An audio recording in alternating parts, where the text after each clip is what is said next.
सबसे पहले बात करेंगे साइबर सिक्योरिटी के हवाले से।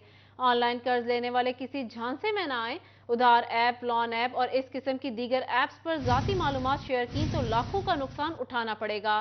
तारीख पैदाइश, वालिदा का नाम और शनाख्ती कार्ड नंबर शेयर करने से आपकी तमाम मालूमात गैर महफूज हो सकती हैं। आपको बता रहे हैं, ऑनलाइन कर्ज लेने वाले किसी झांसे में ना आए। उधार ऐप, लोन ऐप और इस किस्म की दीगर ऐप्स पर जाती मालूमात शेयर की तो लाखों का नुकसान उठाना पड़ेगा। मजीद इस हवाले से जान लेते हैं फसीह नकवी से। जी फसीह, बताएगा साइबर माहिरीन क्या कहते हैं इस हवाले से। जी बिल्कुल, 2 रोज़ से कबल 95 लाख के करीब जो सार्फिन थी, उन्होंने मुख्तलिफ जो कर्ज़ा फ्राहम करने वाली गैर रजिस्टर्ड कंपनियां थी उसके अंदर अपना इंदराज करवाया था। और जिसके बाद अब जो है यहाँ पर कई लाखों का जो उनके साथ घपला देखने को मिला है। और यहाँ पर अगर बात की जाए साइबर के हवाले से, तो जो पर्सनल डाटा शेयर किया गया था सार्फिन की जानिब से, वो कितना ज़्यादा मुस्तकबिल में नुकसान दे सकता है। हमारे साथ head of department computer science IT NTU university doctor Asaf Habib साहब मौजूद है। सर बताइएगा कि कैसे आप देखते हैं इन तमाम चीज़ों को कि जो पर्सनल डाटा शेयर कर दिया जाता है और आगे जाके फ्यूचर में ये कितना नुकसान। इस वक्त जो आजकल अगर आप देखें तो डिजिटाइजेशन का दौर है, और डिजिटाइजेशन में आपकी सारी की सारी ट्रांजैक्शंस, आपके बैंक की ट्रांजैक्शंस, इवन आप बिलिंग पे तक हर चीज़ जो है वो ऑनलाइन कर रहे हैं। तो अगर आप अपना पर्सनल डेटा देते हैं जिसमें आपकी डेट ऑफ बर्थ है, आपकी मदर्स का नेम है, आपके फादर्स का नेम है, आपका रेजिडेंशियल एड्रेस CNSE है, तो वो आपका इस हद तक नुकसान पहुंचा सकते हैं कि इवन आपके अकाउंट्स बिल्कुल ब्लैंक हो सकते हैं।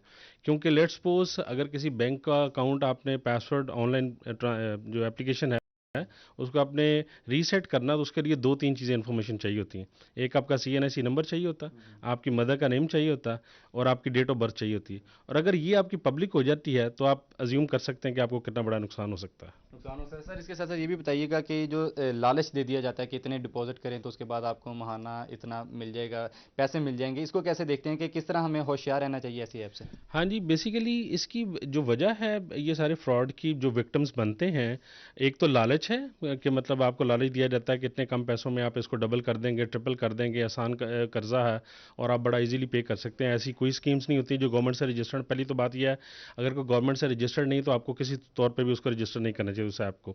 दूसरे नंबर पे जो मेन चीज़ है, जब हम आमतौर पर ये सारी की सारी ऐप्स आपको ऑनलाइन अवेलेबल होती हैं और फ्री ऐप्स होती हैं, हम आमतौर पे कोई भी जो जो यूज़र है उसकी जाके टर्म्स एंड कंडीशंस नहीं पढ़ता। इवन एक्सप्लिसिटली वो आपसे आपकी डेट ऑफ बर्थ मांगते हैं, सारा डेटा मांगते हैं, और इसके अलावा इम्प्लिसिटली आपका डेटा जो आपके मोबाइल फ़ोन के अंदर है वो सारे का सारा आपकी टर्म्स एंड कंडीशन से आपको ओके करवा के आपकी मर्जी से वो ले सकते हैं। तो अल्टीमेटली होगा क्या कि आपका सारे का सारा डेटा स्टेक पे चला जाएगा और आपको मतलब हैवी लॉसेस जो हो सकते देखने हैं। पड़ेंगे। जी बिल्कुल, माहिर साइबर क्राइम का ये कहना है कि ID कार्ड और मदर का नेम और इस तरह के जितने भी फ़ोन नंबर्स की जितनी भी डिटेल है, जब ये शेयर हो जाएंगी ऑनलाइन फसीह अपडेट वेबसाइट्स कर के। रहे थे, बहुत शुक्रिया आपका।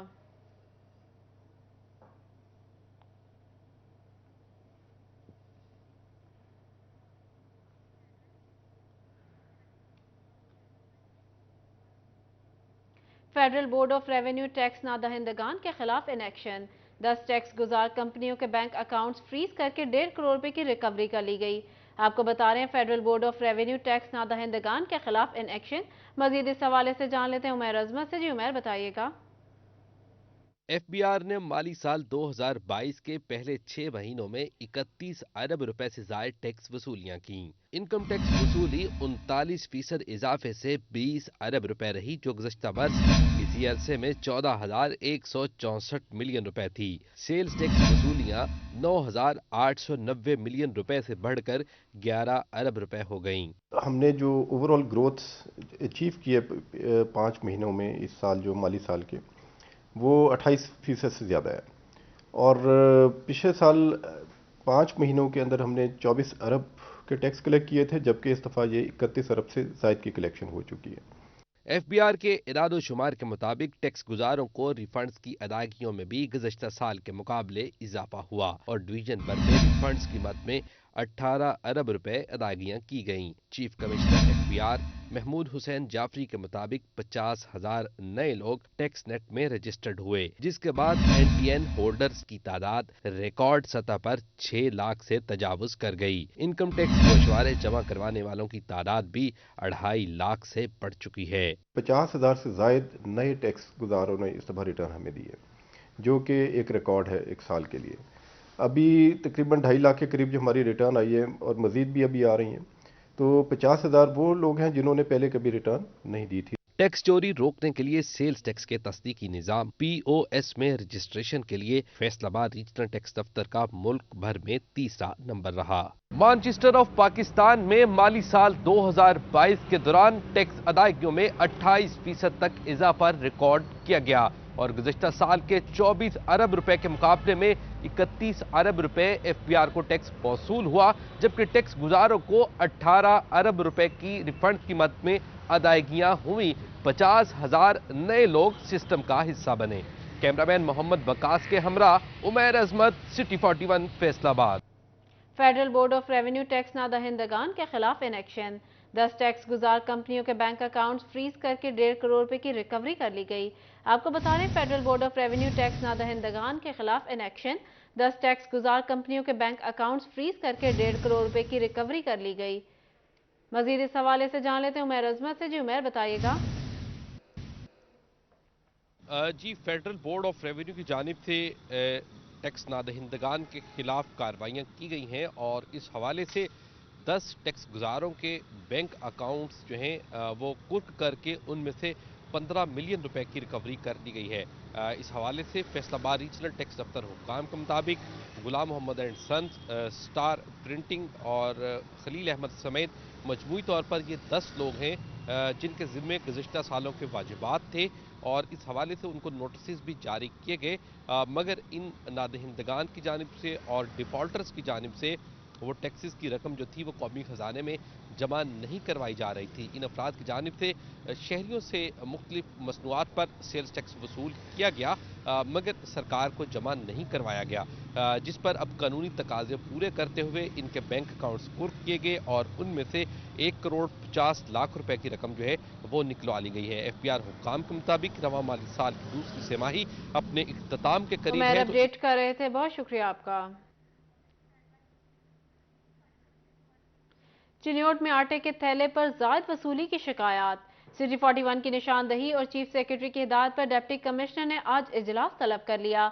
मजीद इजलास से मुतालिक जान लेते हैं बाबर मनीर से। जी बाबर, बताइएगा। बिल्कुल जी, गुज़श्ता दिनों सिटी 41 की जानिब से मसला उठाया गया था कि चिन्योट में आटे पर ओवर प्राइसिंग जो वो की जा रही है, जिस पर गुज़श्ता रोज़ चीफ सेक्रेटरी पंजाब की जानिब से वीडियो लिंक की गई और वीडियो लिंक में पंजाब भर के जो डिप्टी कमिश्नर्स हैं और कमिश्नर्स हैं उन्हें चीफ सेक्रेटरी की जानिब से हिदायत की गई है कि फौरी तौर पर आटे की एक मीटिंग जो है वो कॉल की जाए, जिसमें तमाम मुतलका महकमे जो है वो शरीक हों और जो सप्लाई जा रही है और जो स्टॉक कम हो गया है उस पर पेशरफ्त का जायज़ा लिया जाएगा। आज डिप्टी कमिश्नर की जानिब से भी जो इजलास है वो तलब कर लिया गया है। 2 बजे के करीब ये इजलास जो है वो होना है। शहरी इस हवाले से क्या कहते हैं उनसे बात करते हैं। क्या कहेंगे? एक तो रोज़ बरोज़ आटे की शार्टेज बढ़ रही है, ओवर प्राइसिंग की बहुत ज़्यादा शिकायत है, किस रेट पर आटा मिल रहा है? मेरे ख्याल में इस वक्त आम आदमी को तो आटा मिल ही नहीं रहा। अगर मिलता है तो दुकानदारों के पास पहले से उनके रजिस्टरों में अंदराज है जो उनके कस्टमर्स हैं, और सरकारी रेट अगर 648 रुपये है तो वो 700 750 तक मिल रहा है अगर किसी आम आदमी ने लेना है। लेकिन उनके जो मखसूस दुकानदार हैं जो सराउंडिंग्स में उसको जाकर सेल कर रहे हैं उनके लिए ये 650 पे अवेलेबल है। लेकिन अगर आम आदमी वहाँ उस दुकान से लेता है तो वो 700 750 लेता है। यहाँ पे जो आम कस्टमर है उसको अवेलेबल है ही नहीं, और जो शॉपकीपर्स हैं, मतलब आप कह लें शॉपकीपर टू शॉपकीपर ही मिल रहा है। सिंगल कस्टमर, फैमिली कस्टमर, घरेलू कस्टमर, उनकी तरफ कोई तवज्जो ही नहीं है। मोहतरम, क्या मुतालबे करेंगे? मुतालबा ये है जी, अपना ये रजोए की तरफ चल जाएं, गाँव के किसी भी गाँव की तरफ चल जाएं, आटे का रेट जो है ना 100 अपडेट कर रहे थे, बहुत शुक्रिया आपका।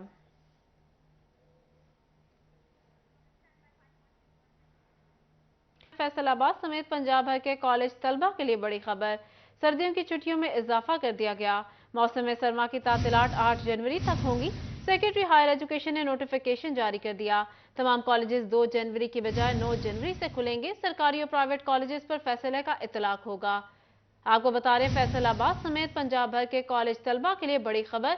सर्दियों की छुट्टियों में इजाफा कर दिया गया। मौसम सरमा की तातीलात 8 जनवरी तक होंगी। सेक्रेटरी हायर एजुकेशन ने नोटिफिकेशन भी जारी कर दिया। तमाम कॉलेजेस 2 जनवरी की बजाय 9 जनवरी से खुलेंगे। सरकारी और प्राइवेट कॉलेजेस पर फैसले का इतलाक होगा।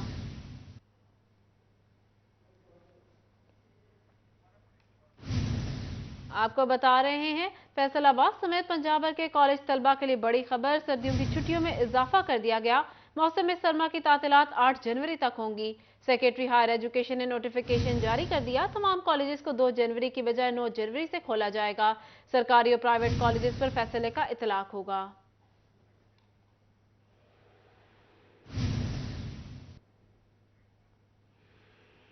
साल 2022 इख्तिताम पजीर होने को फैसलाबाद शहर की लोकल इंडस्ट्री को क्या मुश्किलात रहीं, क्या खोया क्या पाया, आने वाले साल से लोकल इंडस्ट्री मालिकान की क्या उम्मीदें हैं, जान लेते हैं फजील अहमद से। जी फजील बताइएगा।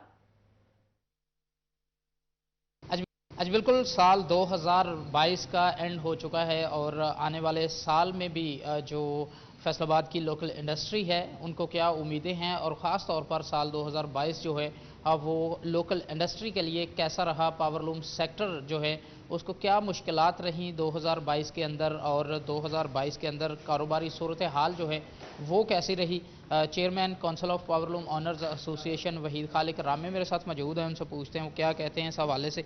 रामे साहब बताइएगा क्या कहेंगे, साल 2022 में कारोबारी सूरत हाल कैसी रही, क्या मुश्किलात रहीं, क्या आसानियाँ रहीं, साल कैसा रहा पावरलूम सेक्टर के लिए?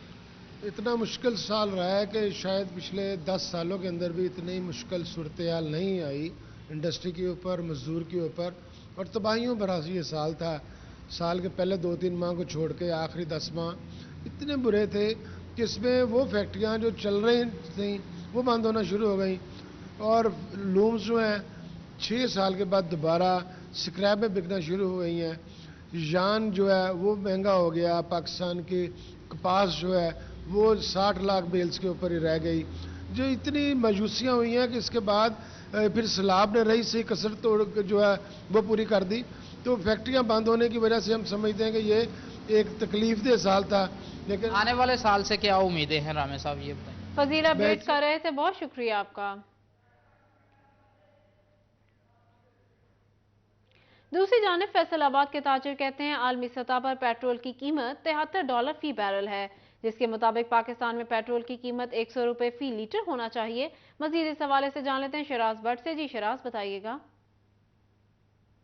साल के इख्तिताम पर फैसलाबाद की ताजिर बरादरी की जानिब से हुकूमत से बड़ा मुतालबा किया जा रहा है। पेट्रोलियम मसनूआत की कीमतों में कमी का मुतालबा किया जा रहा है। आलमी सतह पर देखा जाए तो पेट्रोलियम मसनूआत की कीमतों में कमी हुई है, लेकिन इस वक्त कमी अगर नहीं हुई है तो सिर्फ और सिर्फ पाकिस्तान में पेट्रोलियम मसनूआत की कीमतों में कमी नहीं हो रही, जिसके नतीजे में महंगाई भी बढ़ती चली जा रही है। नए साल के हवाले से ताजरों का, फैसलाबाद के ताजरों का क्या मुतालबा है, राना सिकंदर आजम साहब हमारे साथ मौजूद हैं, साबिक सदर Faisalabad chamber of commerce industry के, उनसे गुफ्तगू करते हैं। सब बताइएगा क्या कहेंगे इस वक्त आलमी सतह के हवाले से देखा जाए तो पेट्रोलियम मसनूआत की क्या एनालिसिस है? भट्ट साहब बहुत शुक्रिया। आप इसी साल के अप्रैल के महीने में चले जाएं, मार्च में, तो डॉलर का रेट था पाकिस्तानी रुपीस में 234 रुपए और जो क्रूड ऑयल है, जो खाम तेल है, वो $117 फी बैरल था और पाकिस्तान में पेट्रोल की कीमत थी 150 अप्रैल में 150 रुपया फी लीटर। अब उस हिसाब से अगर आप आ जाएं तो डॉलर का रेट 226 रुपये है इस वक्त, क्रूड ऑयल का रेट $73 फी बैरल है और इस वक्त जो गवर्नमेंट दे रही है उस हिसाब से अगर उसको इसके कैलकुलेशन की जाए तो ये हमें मिलना चाहिए 100 रुपए लीटर में, लेकिन गवर्नमेंट हमें कितने में दे रही है? 224 रुपए में हमें दे रही है पेट्रोल। तो अब देखें ना जी, ये 125 रुपए 24 रुपए जायद पे हमें पेट्रोल मिल रहा है और महंगाई की एक मेन वजह ये कर रहे थे। बहुत शुक्रिया आपका।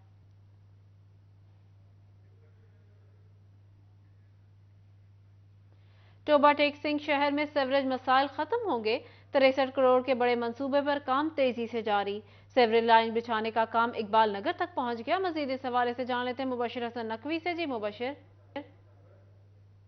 जी बिल्कुल, टोबर टैक्सिंग के शहरियों को सेवेज मसाइल का सामना है, तमाम इन सेवेज मसाइल को मुस्तकिल बुनियादों पर हल भी किया जा रहा है। टोबर टैक्सिंग के शहरियों के लिए अच्छी खबर है कि 63 करोड़ रुपए का एक बड़ा मंसूबा है, जिसके तहत पूरे शहर में सेवेज की पाइपलाइन बिछाई जाएंगी और इस वक्त पाइपलाइन बिछाने का जो काम है वो इकबाल नगर में जारी है और काम खासी तेज़ी से जारी है। महकमा पब्लिक हेल्थ इंजीनियरिंग का ये कहना है कि 63 करोड़ रुपए का एक बड़ा मनसूबा जो है वो इसको मंजूर करवाया गया, जिसको 2023 के आखिर तक मुकम्मल कर लिया जाएगा। ताहम इस वक्त इकबाल नगर में जो काम जारी है उसके मुताबिक इस जगह पर खुदाई का काम जारी है। इसमें मुख्तलिफ सेवेज की पाइपलाइंस बिछाई जा रही हैं और इस वजह से जो पाइपलाइन बिछाने का काम है इसकी वजह से बिलाशुबा मुकामी अफराद को मुश्किलात का सामना भी करना पड़ रहा है। ताहम इसके साथ साथ एक डिस्पोजल वर्क्स जो है वो तमीर किया जा रहा है गौशाला कब्रिस्तान के करीब, जिसको 5 नंबर का जो नाम दिया गया है और ये बताया जा रहा है कि तमाम तर सेवेज की पाइपलाइंस का पानी जो है वो डिस्पोजल वर्क्स 5 नंबर में जाएगा और इस तरह शहर में जो सेवेज के मसाइल हैं वो हल होंगे। मुबाशिर अपडेट कर रहे थे, बहुत शुक्रिया आपका। खबर शामिल कर लेते हैं तजावुजात के हवाले से। जंग में डिप्टी कमिश्नर अरशद भट्टी का सरगोदा रोड सर्विस लेन पर तजावुजात के खिलाफ सख्त नोटिस। डिप्टी कमिश्नर के अहकामात म्यूनिसिपल कमेटी ने सरगोदा रोड पर ग्रैंड एंटी इंक्रोचमेंट ऑपरेशन शुरू कर दिया। मजीद इस ऑपरेशन से मुतालिक जान लेते हैं अवैस खान से। जी अवैस, बताइएगा। जंग में म्यूनिसिपल कमेटी की जानिब से इंक्रोचमेंट के खिलाफ ग्रैंड ऑपरेशन शुरू किया गया है। डिप्टी कमिश्नर अरशद भट्टी की हिदायत पर जो है असिस्टेंट कमिश्नर दिलावर खान और सीओ म्यूनिसिपल कमेटी जो हादिस शहजाद रांझा की जानिब से तमाम ऑपरेशन की निगरानी भी की जा रही है। सीओ एमसी मेरे साथ मौजूद भी, इनसे बात करेंगे। सर बताइएगा, ग्रैंड ऑपरेशन किया जा रहा है इंक्रोचमेंट के खिलाफ, जो है इस हवाले से क्या इकदाम किए जा रहे हैं म्यूनिसिपल कमेटी की जानिब? जी बिल्कुल, इस सिलसिले में डिप्टी कमिश्नर की हिदायत पर ये हमने जो इनिशिएटिव लिया और ये इंशाल्लाह ये जारी रहेगा। उससे पहले आपको पता है कि ये रोड अंडर कंस्ट्रक्शन था, काफ़ी यहाँ पे इंक्रोचमेंट के मसाइल हैं, तो इसकी जो सारी सर्विस लेन्स हैं उनको रिकवर किया जा रहा है और ये हम इनका जो सामान है वो भी यहाँ से जब्त कर रही है कमेटी, जो इंक्रोच सामान है। और बिल्कुल ये क्लियर कट इंस्ट्रक्शंस हैं एडमिनिस्ट्रेशन की तरफ से, हमारी एमसी की तरफ से, कि जो भी लोग तजावुजात कर रहे हैं वो बिल्कुल इससे बाज रहें और इनको किसी किस्म का भी इनको रिलीफ जो है वो नहीं मिलेगा और इनको बिल्कुल स्पेयर नहीं किया जाएगा। बताइएगा, मूवेबल इंक्रोचमेंट जो है उसके भी रोकथाम के लिए क्या इकदाम किए जा रहे हैं एमसी? जी, उस सिलसिले में जो हमारी एमसी के स्क्वाड है उसकी ड्यूटियां भी लगाई गई हैं कि वो कंटिन्यूसली यहाँ पे पेट्रोलिंग किया करेंगे। उसके अलावा जो परमानेंट इंक्रोचमेंट है, डिप्टी कमिश्नर साहब की इंस्ट्रक्शंस हैं कि उनको बिल्कुल यहाँ से ख़त्म करवाया जाए और ये आपके तवस्सुत से मैं ये लोगों तक बिल्कुल पैगाम भी पहुंचाना। मुतालिक अवैस अपडेट कर रहे थे, बहुत शुक्रिया आपका। न्यूज़ स्टूडियो से फिल वक्त इतना ही।